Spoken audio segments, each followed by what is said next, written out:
big change once again in Moosie's life and in my life. I know you expected to see my Moosie down in Moosie's world. He's not there. Stay tuned to find out where he is. A little tour of Moosie's world, but he has left it after only a day and a half. Hello, my friends.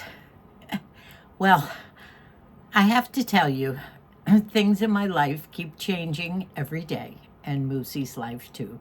But fortunately right now, for the better. Probably all read about the heat wave here in the West. I guess it's everywhere, I don't know. But yesterday it was 107 here in our town, right out there, outside that door. And today, right now it's 12:30, quarter to 1, and I got back a little while ago from visiting my moose. Yes, he's not here. Now, I have turned the air conditioner off in this room, and I will continue to talk until the perspiration starts dripping off my face, and then I'll have to stop. Well, where were we? I was telling you all about how excited we were that Moosie was coming home from the rehab center. Now, he broke his neck, and I hate to say that. And it was the top two, C1 and C2, which are supposed to be the most dangerous. We were very lucky he wasn't paralyzed, but it was 3 weeks ago, Labor Day, that he broke his neck. So he's in this very stiff, heavy brace that is probably causing him at this point more pain than the actual fractures. But hopefully they're healing. They did do another scan, I guess about a week ago, and they're going to do another scan down the line in a couple more weeks. But he can't take this big honkin' brace off at all, day or night. Not for showers. We won't be taking showers. But, so, at any rate, on Wednesday, now today is Friday, midday. On Wednesday, I went to the hospital to pick him up, that he was being discharged late morning. Now, prior to that, we thought he would be able to come home, sleep in the bed with me, and roll around in his rollator. I cleared my Artico dressing table from the bedroom so that he could wheel it right into the bathroom, and we got that settled. And then when I visited him, I guess the day before Tuesday, it might have been Monday or Tuesday, and as I watched, I realized that, and I think I told you this, that he didn't seem to be as strong or as well as we all thought, or maybe even he thought. And as I watched the nurses the next day, and then the morning of his discharge, as they were preparing him to go home, changing all the dressings, taking staples out of his head, and trying to dress him, I realized that no, he was still in great pain when you would move him, very, very hard to get him comfortable. And his upper body just wasn't mobile. Now, he had said, oh, I walked 60 feet down the hallway. I passed my PT test to go home. That was the day before. He was all excited about that. But that's the legs. And yet again, when he went to stand up on Wednesday, when I was sitting there, I noticed his knees buckled. Somebody's coming up the driveway, and I don't know who that is. Oh, that's the gardener. I don't know how those poor guys work in this weather. But I noticed that as he was standing up, he did say his legs felt weak. And I realized, he's just not there. But in the meantime, Matthew said, okay, he took charge. And I think I told you that. I can't even remember what I told you in the last video. But I think I told you that as I told the kids what my feelings were about his condition, Matt said, "Okay, Mom, it's not Dad's decision. It's not yours. This is what we're doing." He's, as I told you, he's the good take charge guy. He said, "I'm getting a hospital bed sent over to the house, and everything else to go with it. I do have a commode, so I have that." I forget what. Oh, he was going to order a trapeze, but they did say no, the trapeze would not be good for his spine, so that was out. What else did he send? Everything we needed, he sent. He had the mattress that was for bed sores and things like that, so you wouldn't continue to get any sores and everything. So that Tuesday night, Margie's husband Mike and Margie's son Aiden came over to help Matt and Cindy. They came in the evening with a bed because he was delivering stuff all day long. And meanwhile, before Matt and Cindy arrived, Mike and Aiden arrived first, and they, God love them, got our big heavy white leather couch sofa. It's a recliner and it's heavy. They somehow got that out carefully, and they took the chair and moved it down. They took small tables, small chairs, cleared the end of Moosie's world. So once again, a lot of furniture was going out of the cottage. Now, Matthew did take the sofa and a couple of pieces back to his warehouse, so that's okay. They set up the bed. I had ordered a special hospital sheet for that particular bed. We put that on. Here's my guys, Mike and Aiden and Matthew, doing the job. We'll do a test here. We're only down. Getting Moosie's world all set up for him. All right, This, there's the head, up. okay. Foot, up. Oh, the whole bed goes, oh, there we go into zero The gravity. best part is, Well, Matthew's about to leave. We've got Moosie's bed all set up. Oh, he's going to be so happy. Thank Yep. you so much. Mwah. You're welcome, Mama. Thank you. I'm glad we could make him comfortable at home. Oh, yeah. Get He'll your be thumb good. down. Oh, yeah. I might need some more twin flat pillows to put up for his feet or wherever. I've got his king pillow up there. It might be good. I have that one, which is a twin. A flat sheet I've just folded in. That looks good. I got to fish up a blanket. We got some pillows. We got it all pretty. I got out the gloves and all the paraphernalia. I already had a couple of tubs from before, starting to feel the heat. I better talk fast. From before, when Moosie was in a hospital bed here when he broke his hip for a while. He was here in between the hospital and a skilled nursing. And so I had some things. I got the belt out that when he walks, you put the belt on him and you hold the belt, and so many things that I watched the nurses do. And so off I went Wednesday. So it was all set up for him to come home. I went to the hospital Wednesday at noontime, and of course it took quite a while for them to do all this. There's always delays. They never actually discharge you when they say, I guess. So finally, the doctor came around, said, okay, he's on his way. And I said, well, I hope this works out. And he said, oh, he's probably better off at home. Well, so the nurse wheeled him down. I went ahead. This time was the first time I was able to valet the car. Can you believe it? So I still had to walk all through the long hallways. And got the car. And the nurse wheeled him out, and very carefully, and I saw that he was not moving easily. Somehow we got him in the front seat of the car, buckled him in, and I drove home. About a 15-minute drive, but this time it did take me quite a while because I went 20 miles an hour because he had to hold his head. He holds his head a lot. That's where a lot of the pain is, in the back of the head. And I bet it took us almost half an hour to get home. There wasn't even a bump, and I avoided any streets that I knew there were those speed bumps on. And oh, he was like this, and oh, he was in such pain, sitting just in the car. There were people behind me honking the horn. One youngster went out and around and passed me. I even put my, what are those blinking lights on, those alert lights, just to let everybody know I was not going to go fast, no matter what.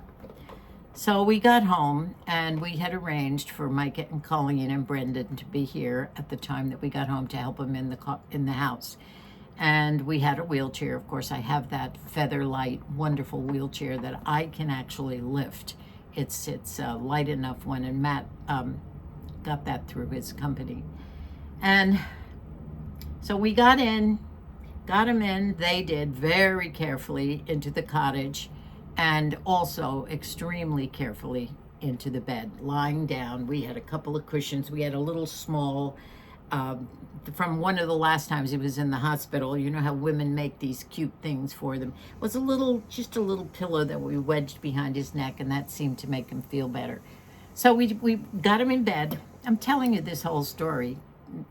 I don't know what to talk about. Got him in bed safely and have the air conditioner on. Meanwhile, it's like 103, 104 at that time.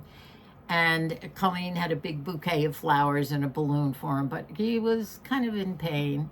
He had his last pain pill at 6 in the morning, and by now it's like 1 o'clock. And I didn't have anything. She said, oh, you have to go to the drugstore. The doctor sent the prescription ahead for pills. Well, they don't send you home with any pills. So Colleen ran down, and it was lunchtime. The pharmacy was closed, so she came back, couldn't get them. So I thought, okay, well, he had been taking some extra strength Tylenol, a couple of those. I gave him one of those to kind of get him through, and he sort of fell asleep. So when he was asleep, I told them, I said, I'm running down to CVS. I went down to pick up the prescription. We're out of that particular drug. What? Some hydro, something or other. We're out of that drug. The manufacturer doesn't have any. I said, oh my gosh, when are you going to get them? Well, they thought maybe after 3 o'clock or maybe tomorrow. Okay, so I came home and I said, Moose, you're just going to have to get by on the Tylenol. Well, he was okay. He was comfortable. To make a long story short, that night when I was in my bed, I went to bed, got him straightened out. He had a ball game on, and I thought, I don't think this is going to work. It had been dawning on me slowly that I wasn't going to be able to care for him the way that he needed. So I started thinking about skilled nursing, and I didn't even know whether we had missed the boat by not going directly from the hospital to the skilled nursing, so that's one of Medicare's rules. I thought, have we missed that opportunity? I don't believe I can care for him the way that he needs it. And I said that if I didn't think it was going to work, I was going to go to plan B, which I didn't know at the time what it would be. So once again, I contacted all the kids, and I said, I'm going to try and look into skilled nursing. So they said, good idea. All right, we'll see what we do. Well, we went to bed that night. He was up once or twice, and of course, woke me, which I wasn't sleeping anyway, but like usually right when I would fall asleep, we had a deal was that he would call me on the telephone in the bedroom. Well, I didn't sleep much that night, and he was awake for several hours during the night as well. But we managed to get up the next morning, and the health nurse was coming, had made an appointment, and it was a guy, Keith, and he said he would be here at 10 o'clock. So meanwhile, I had tried to dress Moose, and I couldn't get his pants up because I couldn't lift him, as you said, and I wasn't going to try, and he could not get himself up. It just didn't happen.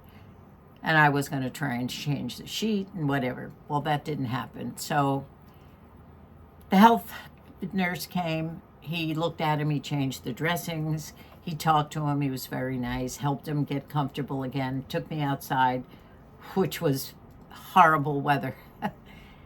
took me outside. He said, you know, he belongs in a skilled nursing right now. He said, he needs a higher level of care.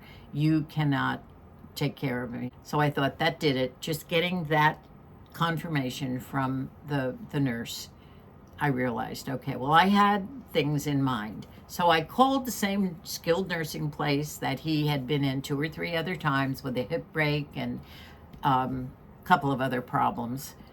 And they had a bed, and I said, what do you need? She said, we need a doctor from your primary doctor. Well, our primary doctor probably didn't even know that this was all happening. So she said, we all need all the records from the hospital. So I called the caseworker, and I was on the phone for a couple of hours. To make a long story short, and I know this is a long story, and I apologize. I just thought I'd bring you up to date, and then I'm not going to talk too much about all this anymore. Just a little updates. Because this one's important, because he's not here. So the caseworker was so great. She sent all the records over to the skilled nursing place, and she said, you know, this is the lady talked to me. She said, I just received them. We don't think we need the doctor. He was on at the day off, so I couldn't get him. And to make a long story short, she said, this is all we need. We have a bed. We'll welcome him back fine. And I said, well, check with Medicare to see if, you know, she said, we've already done that. It's been cleared, everything, Medicare and your supplemental is fine. So she said, now how do you want to get here? You're going to drive him over? I said, I don't want to risk that again. Now, this is further away. It's probably more like a 25-minute drive away. Not a bad one, but longer. I made it so many times before when he was there in visiting. So I said, you do have a transport service. I remember using that several times to get him to a Christmas party at Dubby's and various other times. And she said, yes. I said, well, I remember that cost somewhere around 100, 120. She said, yeah, that's about right. So I said, I think I'll pay. She said, that's out of pocket. I said, okay, I'll pay it, but that's the safest way for him. I don't want him to suffer. And I don't think it would be good for me to drive him. So anyway, she called back. She said they'll be there at 4 o'clock. The health nurse, Keith, had him all dressed and ready to go. Packed up a few things for him, his phone, his fantasy football book and information, and all his other things, his ear plugs and not plugs, you know what I mean. And off he went. Brendan came down and had a nice visit with him. And Moosie is in agreement with this, that yes, he realizes that this is the best thing for him, for me too. And that he will be there, hopefully, and he'll perform the PT. They do PT there. They don't do it 3 or 4 hours a day like the rehab does, the acute rehab, but enough to get him mobile. And he said, and when I come home, hopefully I'll be sleeping in the bed with you and I'll be walking to the bathroom. Don't you worry. So he's determined, and hopefully it could happen with maybe the neck brace will be off, or at least a more comfortable one at that point. It will have to be after CT scans, etc. So off he went. I took a picture, which I will show you. I'm coming back. I know you are. I'm proud to help Moosie in talking. I love that your name is Moose. In this wonderful van, the guy was so great. He was able to just put his arms under his shoulders and kind of lift him up. Those wonderful people can do things like that 87-year-old ladies can't do.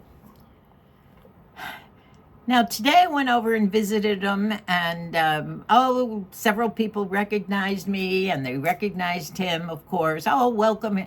Moosie told me, he said, oh, Darwin, my PT guy is here, and Johnny, and blah, blah, blah. So he's settled. He's okay. The best news is that our daughter, Dubby, as you know, is with a hospital, a big one. And she's the CEO of their foundation, the fundraising, and she knows so many doctors. Well, she went to visit Moosie because this place is right near her hospital.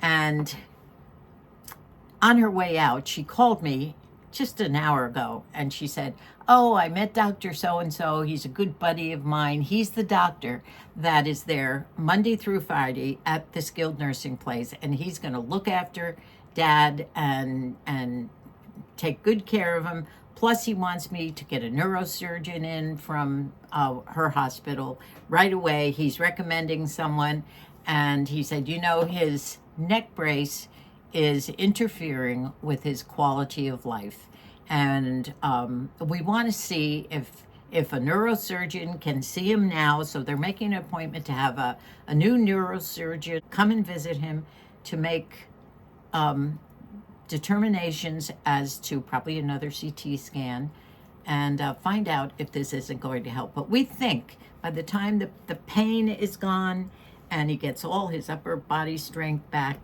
that he will be sleeping in our bed again and able to walk with his rollator and everything.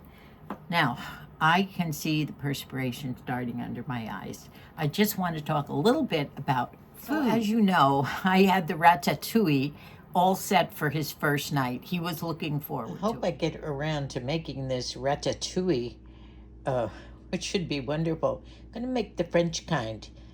No sausage, just the veggies with a nice tomato sauce. But that didn't happen. However, last night's supper at the skilled nursing, he was raving about it. They even gave him some crumble apple pie. He can only get his teeth this far apart, and so it can't be big things. I was going to cut up the ratatouille.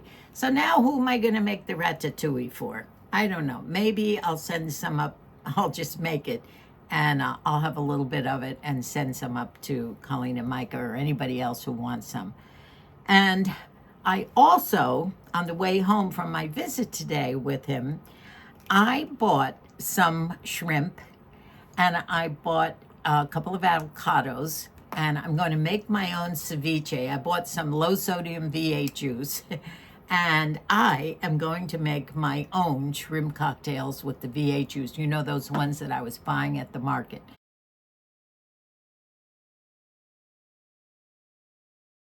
So I think I'll make those with you. Maybe not this video, because I want to get this out to you just to let you know what is going on in our life. And if it's too long and everything, I'm so sorry. Just skip through all this but don't leave me. Because I do have some big things that I want to talk about. You know, I did get to a thrift shop last week, and I wanted to show you some of those things that I got that you'll love to see. Anyway, it's hot, and I have to say goodbye. Thank you for your prayers once again. Thank you for being here with us and loving Moosie and myself the way you do. Such good friends. It's just so hard to believe this world is not as big as we think it is. So I know all of you were so worried about me lifting Moose and everything. I wouldn't have tried that. I know my limitations, and I have my problems too, as you know. In fact, today I can hardly move my arm. I don't know what I did, maybe lifting something. But I knew I couldn't do that, and I wouldn't have tried to plug on through, because it could have damaged him, it could have damaged me, and this is the right decision. And it doesn't bother me one bit that I was wrong in thinking I'm just doing the right thing, and I think this is the right thing. It's a wonderful skilled nursing. Half the people know him over there. And it's small. It's not one of these large ones. We're very happy, and I just want him to get that pain gone and be comfortable so that he can forge ahead and get himself strong again. The pain is definitely restricting his progress. So thank you once again, everybody. Love you all so much. God bless you, and my Moosie, me, everyone. Bye for now.